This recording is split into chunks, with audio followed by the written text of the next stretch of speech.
you're all doing well. It's another beautiful day with an amazing, beautiful girl over here. And Hi, and I'm really excited, guys. So just like I introduced, this time I'm in Zambia, and the weather here is quite favorable compared to, of course, Kenya and Tanzania and Uganda, I think. But today we'll just talk about, of course, what makes this YouTube channel even to be in existence. And we're talking about young people who are building peace in their own right way. You know how they say that, yes, youth can. And I think even Obama used that phrase at some point. And it's so powerful. For me, it is so powerful because not only does youth can, but they're also doing it. So this is another story of a young, beautiful woman from Zambia who is doing everything you guys can ever imagine about. So she's going to introduce herself, and so I'll pass it on to you. Tell us everything about yourself.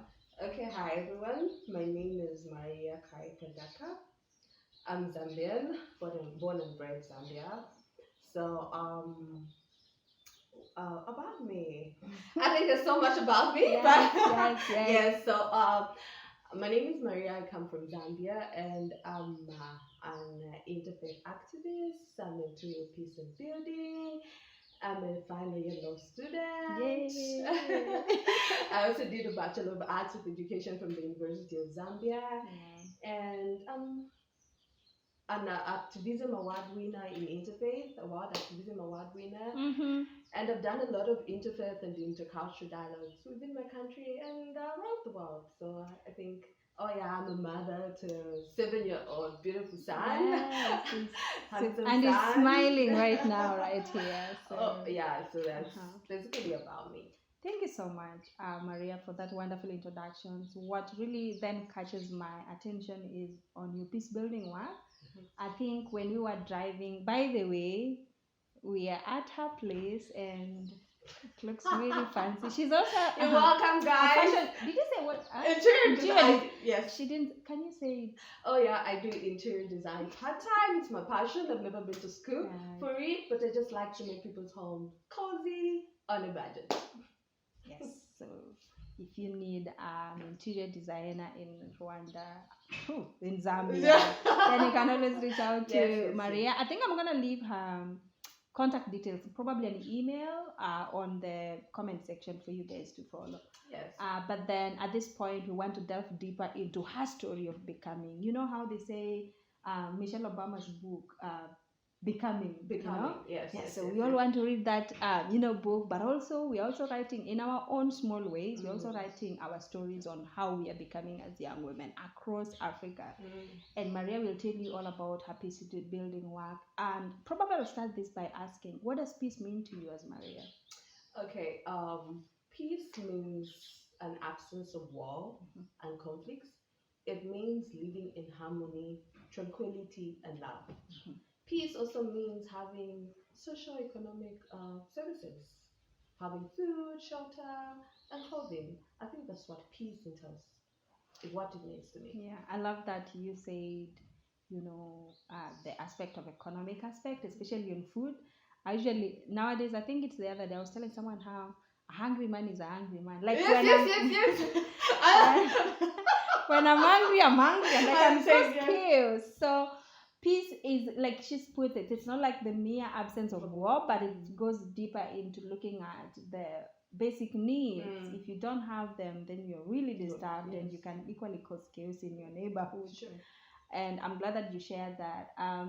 So I love how you've painted a picture of what peace means to you. So maybe you could tell us, how are you really working towards achieving this peace, not only in Zambia, but also across the globe, because I know you've had a bit of engagements outside Zambia. But maybe you could tell us, is Zambia a peaceful country on a scale of 1 to 10?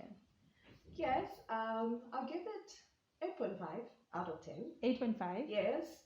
The Global Peace Index edition of 2022 indicates that Zambia is the 4th peaceful country on the continent. Repeat that. Zambia is the 4th peaceful country on the African continent, and it is the 44th peaceful country in the world. So Zambia is peaceful. we can say we're a beacon of peace.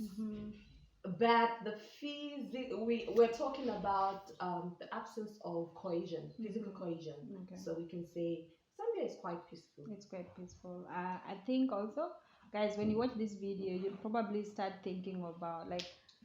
So when I was coming to Zambia, my cousin asked me, Grace, you're going to a country we never hear any. There's nothing we hear about Zambia. It's not. There are no chaos. There no war. What is there to learn about Zambia? Then I told them, you wait for it. You wait for it. And I'm glad that it's one of the most peaceful countries in Africa and the world. Sure. And I think therefore other African countries should really get inspired from Zambia, because honestly, we don't get to hear much about chaos and major conflicts in Zambia, except during elections. Yes, I would really love. I think I was coming to that. Thank you so much.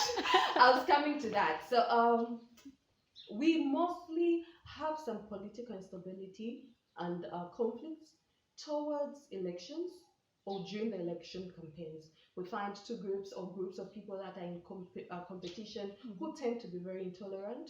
So that's mostly the periods that we see a lot of political violence, instability, a lot of crime happening. But generally, all in all things being equal, we are mostly a peaceful country. Yeah, but why do you think that, like in Africa, I think it's a thing really, as you approach elections, there's usually this sort of disturbance, there's tension caused by tension and, campaigns and everyone wanting their own person to win. Yeah. So there's chaos. I think literally every African country, guys. What do you think? I'll leave your comment on the comment section so that we talk about this, because I feel like even in Kenya, we had elections last year and hey, before that, there was like tension. Yeah, like so much violence. And Zambia, you're talking about it's a peaceful country, but then just before elections, there's always like that kind of engagement, and it's almost violence, but more of not so much physical. Yes. What do you think really causes this, especially in the African continent, or it's worldwide? I'm not sure. I think what's really causing it is, for me, I would term it as lack of economic and social amenities, because sorry, I'm going to say it as it is, because please. By the way, say it as it is. I think also part of why I'm doing this content is I think there's a lot of untold stories. Yes. So the fact that this is sort of a safe space for people to also learn, please, let's create this new narrative. So go ahead. Oh yes. For me, because I think this is a time when politicians usually come with their I can call it pocket change and insights. Yes, violence. So for me, I feel due to economic hardships, economic and social hardships, this is a time when people tend to be given a bag of meal, salt. Let me put it as pocket change. Yes. We call them handouts. Yes. That's the term. Thank you. Yes, it's handouts. Yes. They're given handouts, and so I think there is inducement. Yeah, there's some adjustments. Yes. And also just looking at how I think in African continent, I don't know about Zambia, but youth form the largest population of South Africa. Yes. Then why can't we elect our own people? Our own young person, for that matter. Our own. I think that's a wake up call. For all of us. But again, it's very, very important to understand some reasons why young people are not engaging themselves in governance issues. We were talking about funds. Yes. Like it's very expensive to really, run campaigns, and just like stand for political space. That's so true. It's very young people lack the financial capacity. That's why we're seeing a lot of them not really engaging. Absolutely. I think economic aspect is one of the reasons that you've mentioned that makes really create this tension just before elections and even after, because after elections there's usually that transition moment. Yes. A lot of money has been used in campaigns, so people are like struggling to recover. I hope that can change so that even as we go for elections as an African continent, we utilize money meant for campaigns and not those that meant for education.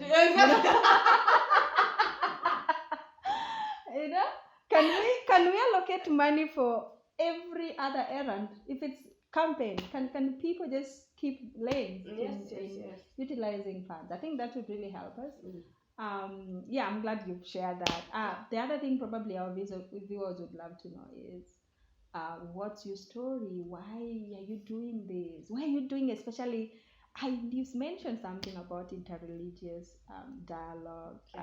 Guys, that's where we all should be, because because in peace building, I feel personally when you combine it with interreligious component, it really works well. Well, yes. So maybe she's gonna share more insights on why she's even doing what she does. But then, where did it all start, by the way? Okay, I think that's a very good question. My story is very, very interesting. My story dates back to 2014. So in 2014, I was privileged. I was back in university. I was in a think tank. Would call it UNZA think tank. UNZA is University of Zambia. Yes. Like UON in Kenya is UON is University of Nairobi. Yes. It's called UNZA. I was in a think tank at the University of Zambia, and from there I had so much interest in socioeconomic development and the involvement of young people in development, in sustainable development. What role do young people have to play? And so I was opportune to actually represent my country, Zambia, in China at a youth. It was a youth training by the communists, the Chinese government, in short. But I would love you to understand that I came from a very Christian, conservative family. Okay. And growing up, I was meant to understand that Christianity was the perfect religion, and anybody who is not Christian, hell awaits for you. Yeah, you are a sinner. You are a sinner because you do not believe in Jesus Christ, and hell awaits you. So growing up in that conversion, and by the way, Zambia is predominantly Christian. What's the percentage? I'm not too sure. Let me put it approximately 80%. 80. Okay. I'll put it at 80%. So we've got some Hindus who are mostly, I'll use this word, like people that come and get their citizenship from Zambia. So like some kind of foreigners, and they come and get citizenship here. And we have some Muslims, and we have African tradition, by the way. People still believe in our African tradition. So growing up in that kind of environment, I was meant to understand that Christianity was the only and best religion, and other than that, you're going to hell. You're a sinner. And so I didn't have anything to do with people of different religions. In university, that's you growing up. Yes. And so I think coming from that background, I had an opportunity to now interact with people. When I had my first trip, I think I met 2 Muslim guys that were extremely amazing. In China, during the youth training. Yes. I met 2 Sudanese guys, Muhammad and Ahmed. Farouk, shout out to you too. They're gonna watch this. Yeah. They were truly amazing, And I'm like, what? Okay, so we are the same people. Like, I had so much stereotype, I realized, okay, we are the same people. We share the same emotions. We have the same fear. We have the same expectations. But why? Like, why do I have this within me? And I think that was a turning point for me. I said, okay, as I go back, I'll talk about my experience. And coming back home, my perception about other people different from me really changed. I would not call myself violent extremist, but I would say I was an extremist. And so, like, my perception started to change. I realized we are all the same. Come on.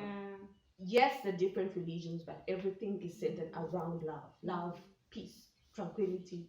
In Africa, we call it Ubuntu. Yes. In Zambia, we have a slogan called One Zambia, One Nation, which is just promotes inclusive, inclusiveness. And so I think that's when my perception changed. And coming back home, I said, what am I going to do? I think that's what just started giving birth to, peace and security, peacekeeping, and interfaith work. So when starting, I started with interfaith work.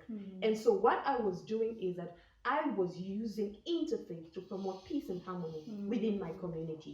So initially, I started with projects which were interfaith, and we were promoting peace and harmony within the community. So I would put people, different people, like people of different religions, religious leaders, people of different denominations. By the way, we have a lot of Christians, but different. Yes. So I would bring them back together and would discuss issues of common concern. So is it early pregnancy? Is it child pregnancy? So we were meeting together, we were breaking those stereotypes as we meet, we were getting to know each other, and from there things just started building up. And yes, that's how I started. I really started with interfaith. I'm a member of ACWAYF. It's called a Common Word Among Us the Youth. It's an international organization, HQ in the UK. So we are a group of young people that mostly do activities, rather projects within our community that promote at the grassroots. Yes, thank you. I would love to mention that we are the foot soldiers. We are the foot soldiers. Yes. We just don't sit in suits at international forums, but we are on the ground. And we work with communities. I love that. I know that you mentioned interfaith, but maybe one of our viewers is like, what is even interfaith? What is that? That's a very good question. Because also, I think part of this content is to make people learn and get interested in doing peace work. So sometimes they don't even understand interfaith. I know maybe faith you may understand, but what is interfaith? So maybe she can explain that. Okay, there's so many misconceptions about interfaith. I would love to actually pinpoint that religion is also one of the major causes of conflicts around the world. Sure. People are very intolerant. People are very intolerant. People do not respect other people from different religion, beliefs, and and so interfaith means people of different religion coming together. That's true. It's like an inclusion. People of different faith, religion, race, denomination, color, coming together and solving one particular problem. Yes, so it's just interfaith means bringing people of different faiths, color, religion together to just sort out one common problem. So people mistake interfaith to renouncing of your own religion. In interfaith work, we are saying, do not be a Muslim, do not be a Christian. We're saying, despite you being a Muslim or Christian, love, peace is above that. Humanity before religion. So that's what interfaith is all about. Absolutely. In this network called Youth in Action, I think it's in about 7 countries, and in 2020, I learned about what also that looks like, and sometimes there is this, I think it's a universal framework called FOB, Freedom of Religion and Belief, which basically talks about how regardless of my religion, regardless of your religion, I'm supposed to respect it. Doesn't mean that you're any different. We have difference in belief, like religious belief. So it has like a bit of components. I think there are 15, and they're looking at how then do you when you deny someone their freedom of religion, what are the consequences? Yes. And I found that so new. Like I'm like, I want to learn more because it's so new and it so much integrates into Peacebuilding. Yes. I'm glad that you're sharing that. So you've given us a bit about your background on why that you're doing what you do. And I'm glad you also mentioned about the network you're doing it with, and you're doing it in what kind of community and who are your targets. Of course, you mentioned like religious beliefs, but then who are your specific targets? And how do you do your work with them? I think before I go to what I really do and what are my specific targets, I'd also love to mention that, as I was doing this work, because I've done it for over 7 years now, as I started to do this work, I started to network and meet other networks. So I'm in another network under the African Union called Idover, where we use interfaith to prevent violent extremism. So it trickles back down to what I talked about earlier. Right. We've seen the rise of extremist groups like Boko Haram, ISIS, Al Qaeda, Al Shabaab. Yes, because of lack of religious tolerance, and so that also prompted me to do more of peace building work. So I would love to mention that in Zambia we do not have cohesive conflicts, cohesive fight. No, we don't have that. But that we shouldn't take advantage of that fact, because anything can start at any time. So I'm mostly focusing into peace building and peacekeeping. So we are saying we are peaceful. So what am I going to do to ensure that you we maintain the peace? And yes. we promote it. We promote it. What am I going to do that we promote? So mostly my projects are centered around prevention of future wars and conflicts. And so most of the projects that I do, I'll say I've been working mostly in the northern region of Zambia. And most of my projects are grassroots projects. And I'll talk about one project. I've done a lot of projects, but I think this one is very dear to my heart. A recent project that was from 2020 what? Year 22? I don't know. 2023. I think It started in 2021 to 2022. That was called the Nakonde Interfaith Empowerment Training Project. So this was a project that was done between the borders of Tanzania and Zambia, which was the Nakonde-Tunduma border. And so, in that area, there was a lot of crime. A lot of crime, and we like I mentioned, peace meaning absence of crime. Yes, so I wanted, being a border town, there's so much crime going on. There were a lot of groups, like dangerous, I would call them gang groups. Yes, and so I looked at that as a problem, and I thought of how I can help reduce conflicts in that area. So what I did, my project was an empowerment project. So my targets were the dropouts of school, those that are likely to join these gang groups, and I had 2 or 3 who were actually part of those gang groups.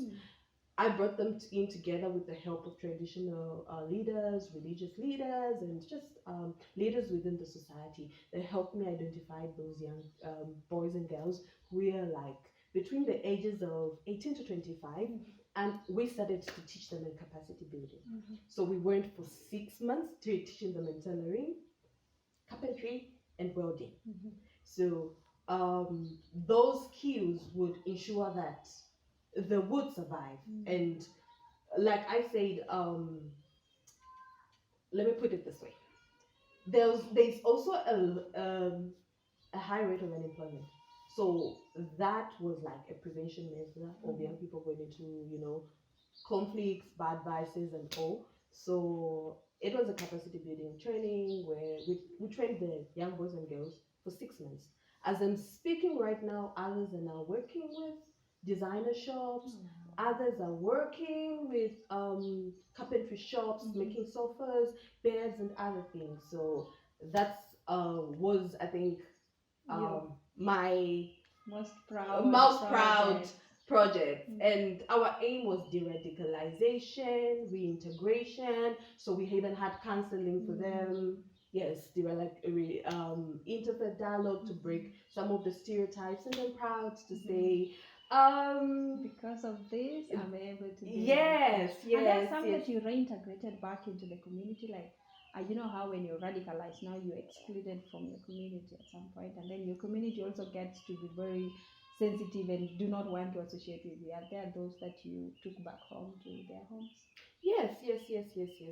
Of course. There were other people that, when they were being reintegrated, others were being, but I took some back to their home. And I'm proud to say that at some point, their parents still call me and thank me, and they really want the projects to continue, because they were really happy about the transformation of their children. And I think it shouldn't stop there, and that is where we come to you, our viewer. I think part of the work we do, most of them are really short term. Thank you. But I then- really. Most of Thank them are you. really short term, but like for the under 25, I'm glad how you know sharpen their skills on different job opportunities. But then now they need to sustain themselves. They risk going back to the previous life if they're not sustained. So if you're watching this and you really want to support this project, then yes. I like where we are going so far. The other thing that I also wanted to mention or probably ask is, you know how Idover. Oh, you guys also watch Idover. Yes. It's a network by the African Union. Yes. By the way, if you want to start learning about peace building and how to do it, I think you can start by visiting the Idover website. Yes. And then just learn about what they do and how they do it, and you never know. And also, I'll share her contact. Sure. Please get engaged and ask her those questions. She's also going to be in the comment section and respond to those questions. Sure. I'm glad that you're really doing a good job, by the way. Thank you. What are you working on currently? Currently, trying to work on I'm trying to work on an interfaith project or peacekeeping project, but I want to relate it to climate change, because climate change and conflicts go hand in hand. Yes, climate change and conflicts go hand in hand, and so I'm trying to work on a project where we'll see how we can use issues that are affecting us to resolve some of these issues, to try and minimize climate change. So I'll tell you, I think I'll not mention much, but then it is a project, it's an afforestation project. Yes, I want to engage the community, to educate the community how we can plant back our trees. That's good. All the best. And Thank congratulations. I think that would be quite timely, looking at how climate change conversation is shaping the world today. But then speaking of your engagement, I'm also just looking at how then do you incorporate women and girls in your conversations, so that we demystify this narrative of women and girls being victims of war. Are they also practitioners of peace? Are they also agents of peace? And I know she's one hell of an example. Yes. Oh, yeah. Okay. That's a very good question. And okay, most of my projects have targeted a lot of girls and women, because girls and women tend to be vulnerable. Like most of those roles, we tend to be victims. We tend to be victims. So what I've been doing is put women, girls in forefront in this peace building because projects that I've been doing, capacity training, building trainings. Women and girls have been my target. I've engaged a lot of women and girls so that they are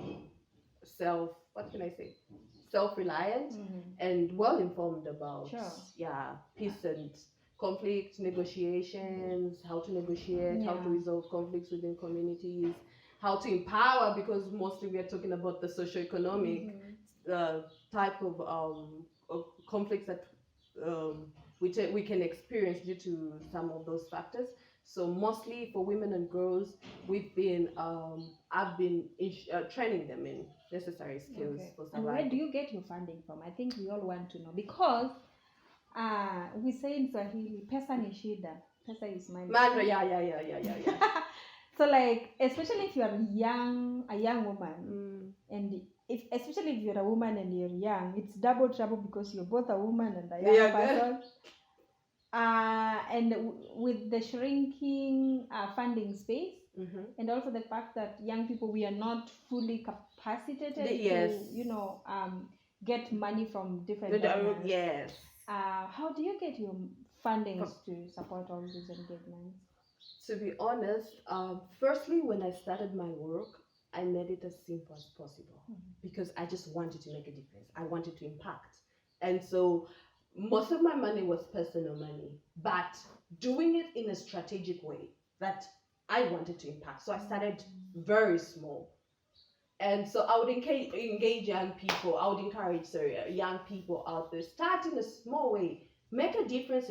You just can't grow boom and be all there. Never. Started small. So I first started from my personal funds and really making it slow, like really making it small. But eventually I got some fundings from some of the organizations that I work with, and I would love to let you know that some fundings are there if you really put in the work. Funding is there. So some of the organizations that I'm affiliated to, we're funding some of these projects. But I'd love to also mention, thank you talked about funding. Pesa ni shida. Hey, you got that so fast, huh? Oh, come on, they say women and money. So you got that. Funding has been a major challenge, major challenge for young people in peace building. I'll be very, very honest. That's true. We will want to carry on this, but where do we get the money from? And most of our projects are short-term and not sustainable. But they're very good projects. Yeah, very, very good projects, but very short-term because we lack the finances. So funding is one of the things that I would personally say I've had a challenge. I would have loved for other people to start that training back in the northern region of Zambia, but then where do we get the funds from? True. So we need the resources. Yes. We really need the resources. Not only resources, we also need capacity building, training, like knowledge. Yeah. Like, conflicts, things are dynamic. So we also have to learn, like keep on learning. So I think I liked what you say, because I think that's one of the challenges that we are mostly facing in the peace and building. So would you say like that is one of the major challenges that you face in your work? Yeah, okay, I would really say at first I faced some resistance from the community. Yes. Why did you face that? Yeah, like firstly, looking at the interfaith space, they were like, no, she wants to convert us back, to this and that. So one of the major challenges I faced was resistance, but I would say the major challenge that for resistance, I knew how to navigate around it, because I learned How did you navigate around it? Because there are people who are watching and they are struggling to navigate. Okay, so those that want to go into the peace and building space, I would advise you to work with your community. Yes. Work with community leaders. Do not work in isolation. And let the community know what they want from you. In that way, you'll find them engaging. You'll find them part and parcel of that project that you're undertaking. I'll give you an example. For me, when each time I want to conduct a project in an area, I look at what the community needs, and I go to the community leaders and ask them what they want. For example, I usually use sports like soccer to promote peace and harmony.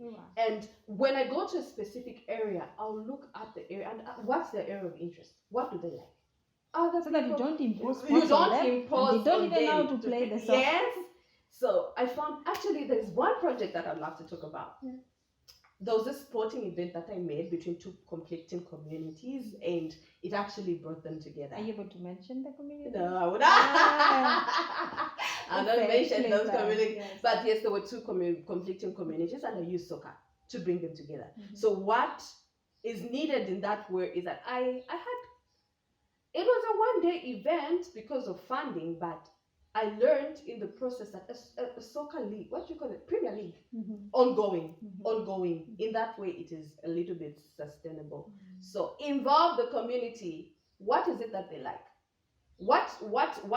If you're living maybe in the city, obviously people are busy. What am I going to do to ensure that I promote peace? There's social media, use those platforms. So yeah. Right. I know that you've shared so much with our viewers, and I'm sure people will be learning all through about your peace building. And the thing about this work, guys, I hope that you'll get interested in doing peace building, because it does pay a lot, and it fulfills your soul as a person, because as much as there's a lot of things happening in the world, then you just want to choose peace most of the time, and it gives you find a lot of rewards while doing it. So I would urge all of us to do that.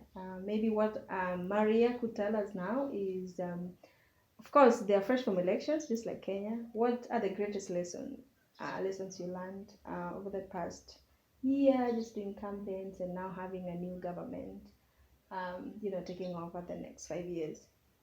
Okay, I think that's a good question. So in our previous government, the previous regime, we had a lot of cadreism, and there was so much crime and so much instability within the country.